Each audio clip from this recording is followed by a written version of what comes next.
jingle bells, jingle all the way. Oh, what fun it is to ride in a one-horse open sleigh.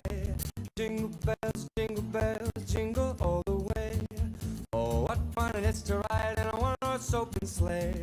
Dashing through the snow in a one-horse open sleigh.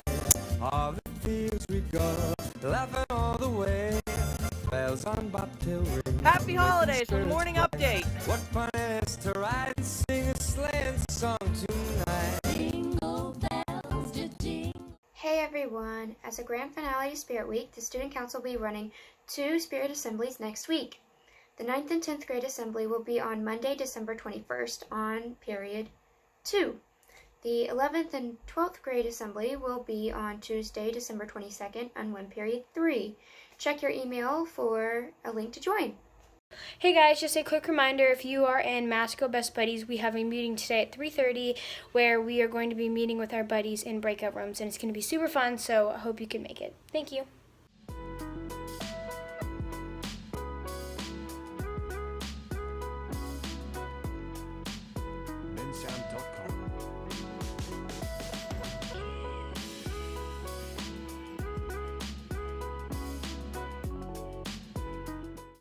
Hello everyone, Costas here, and welcome to the pilot episode of Cooking with Costas.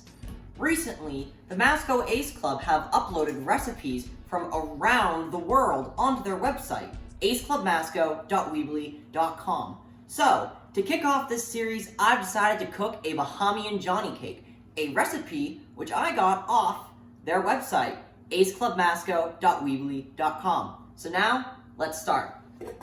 Before we put the ingredients together, you'll want to preheat your oven to 350 degrees Fahrenheit. So now let's put the ingredients together. First up, you want to start off with 3 cups of flour. You're then going to get half a cup of sugar. Then a nice little pinch of salt. I'm using kosher, if you're wondering. 1 tablespoon of baking powder. Half a teaspoon of nutmeg, and that's what we'll be doing for now. You're then going to get this all, you're going to put it into your mixer, or you can do it by hand, your choice. If you're using a mixer, I'd recommend using a dough hook, as later on, this is going to turn into a dough, so it's going to help more. Alright, so you're going to put this on a low setting. Alright, I'm going to turn it up a bit like that. Alright, so if you can take a look, it's now becoming more uniform. As you can see, you're going to now pour in 3 tablespoons of butter. Now that this has been going on for a while, I'm going to pour in a cup of milk. You're going to keep a tiny bit of it left just for a later step, but not that much. Alright, that's pretty much enough. Like that. It looks like it's done. It's going to look like a dough. So once you have your dough, you're going to get some flour. You're going to flour a surface, and you're going to put your dough onto the flour.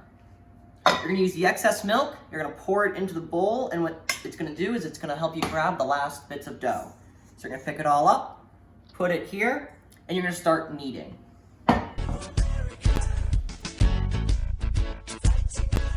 So, now once your dough is all put together, looking something like this, you're going to grab a pan. I'm using an 8x8 pan, so if you're following the recipe I'm using, you should also use an 8x8 pan. Grab a bit of non-adhesive stick. I'm using Pam. And you're just going to spray it on for a bit. You're going to get your dough, and you're going to put it into the pan. Your only goal is to try to get it as even as possible and make it cover up as much space as you can. You preheated your oven to 350 degrees Fahrenheit. It should be ready to be put in right about now. So, you're going to let this cook for about 20 to 30 minutes. Alright, I'll catch you guys later when this is all done. Take it away. Hey, are you looking to clear out your closet or whittle down your wardrobe to make room for new clothes post-holidays? Nice job. Do you want to do an even better job? You can donate gently used clothes to Threads for Infinity by giving them to Molly Buechler. She is partnering with the Environmental Club to reduce global intake of materials and to provide for teens in need. Your help would be much appreciated, so don't hesitate to reach out to Molly Buechler or to message the Instagram account at threads4infinity_ for more info. Thanks!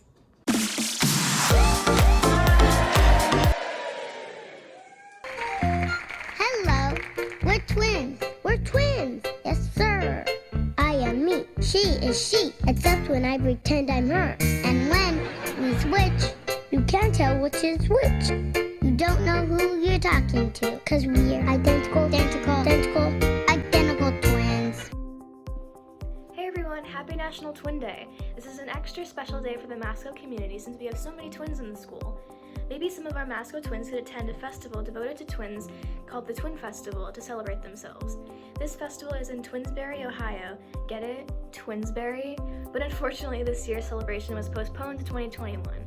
Maybe next year. Now Sophie will tell us more about what makes Twin Day so special. Hey guys, historically there are many other celebrations for twins all across the country. These celebrations have escalated to a full day of fun, beginning with a parade and concluding with fireworks. Some other highlights of the day are Twingo, which is bingo but all about twins, a group photo, and a volleyball tournament. See you next week and go celebrate. Alrighty, as you can see, the timer's up. I let it cook for a bit longer, but you can cook it to how you prefer it. Oh, one more thing. Always forget. Always remember. Safety first. Son of a... Okay, wrong form of safety. Apparently you're supposed to use these oven mitts. Oh, okay. So what you're gonna do is you're gonna grab it like this, put it there, and you're gonna let it sit for like 5 minutes or so.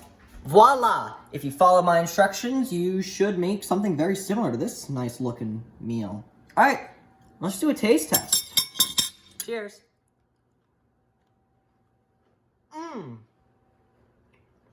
That's really good. Has a nice crunch to it. The nutmeg is very tasty. Really good stuff. I am loving this. All in all, I'm gonna give this Bahamian Johnny cake, I'm giving this a solid 9 out of 10. The only time it really didn't do that well, in my opinion, was it was too much nutmeg, if you ask me. But hey, some people might like nutmeg. Thank you so much for staying tuned to all of this. I hope we can do this again. Thank you, Ace Club, for giving this recipe to us via aceclubmasco.weebly.com. And I think that's about it. Ciao!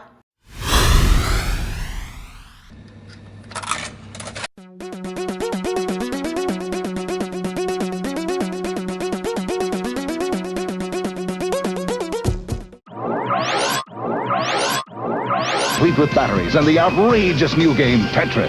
And for head-to-head competition, use Video Link and blow your opponent away. Something's coming up the plumbing for Luigi's in a bind. Giant turtles out to get him, creepy crabs are right behind. Fighter flies, jeepers, yikes, they're all coming up. Suddenly the sky is a little clearer. The water is a little bluer. The road's a little bumpier. The jumps are harder. The level's deeper. The character's smarter. The sound is hotter. The graphics cooler. The secret's darker. The danger's fiercer. The challenge a whole lot tougher.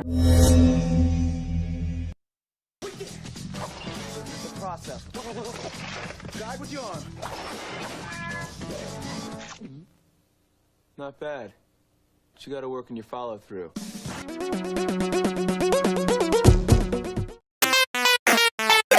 Hey everyone, did you know that we here at the Morning Update not only bring you the weekly news via video, but we also cover tons of Masco events at the local newspaper each week. Yep, if your family gets a Chronicle transcript delivered, then you have immediate access to our webpage in the newspaper. It's called the Chieftain Chronicle, and if you don't, then you can always read it every week on the Masco website. Just go to the Athletics and click the Activity tabs to find the digital version of the newspaper, and who knows, maybe you'll even see your own name quoted there. So make sure to go check it out. And look out! Is behind him. Indianapolis, the offensive coordinator, you got a busted play. Oh, at least they thought he was gonna until he blew it. All right, our first topic of the day is Carson Wentz was benched. Carson Wentz has been the Eagles starter for many years now, and he's led them to the playoffs multiple times. And his replacement, Jalen Hurts, has stepped up and pulled off an incredible upset against the Saints. He's doing what the Eagles need him to do, playing consistently and not making poor decisions like Carson Wentz was. He's managing the game pretty well also. And the fact that he can run adds a pretty cool aspect to his game, and I think that's what really confused the Saints defense in the game on Sunday and probably won them the game. Next up, we got the fall of the Patriots. The Patriots had a really impressive win against the LA Chargers, but then following that, they got steamrolled by the LA Rams. The LA Rams have one of the top defenses in the league, so it makes sense. Patriots didn't even put up any points except for a single field goal, and so I think the Patriots aren't making it to the playoffs this year, and they probably won't for the following years to come because they don't have an impressive team anymore. All right, man. So I got slandered really hard for my NBA takes a couple weeks ago, so I'm just gonna put as much as my opinion in this as possible.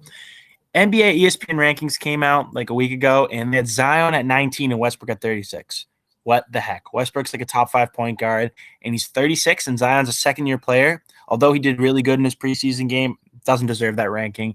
Jason Tatum was in the top 11 players. I'm a Celtics fan, and I don't agree with that take, but the one that got me heated the most was Lonzo Ball and Robert Covington. 2 like role players, but they're like low-end starters, were higher up in the list than all-star caliber players like Zach LaVine, Blake Griffin, and D'Angelo Russell. And 6th man of the year, Montrezl Harrell. It's just terrible rankings. Sports Illustrated did no better, and I'm just disappointed. So this week, LaMelo played his first game in the NBA. He had 10 rebounds, went 0 for 5 and had 4 assists. The shooting wasn't good, but his vision's incredible on the court, and he can make accurate and crafty passes in the transition. He's one to watch this year, said by me and many other analysts. Might need to work on his shooting ability, but overall, he has some potential, and he might be the best ball brother in the NBA. So watch out for him.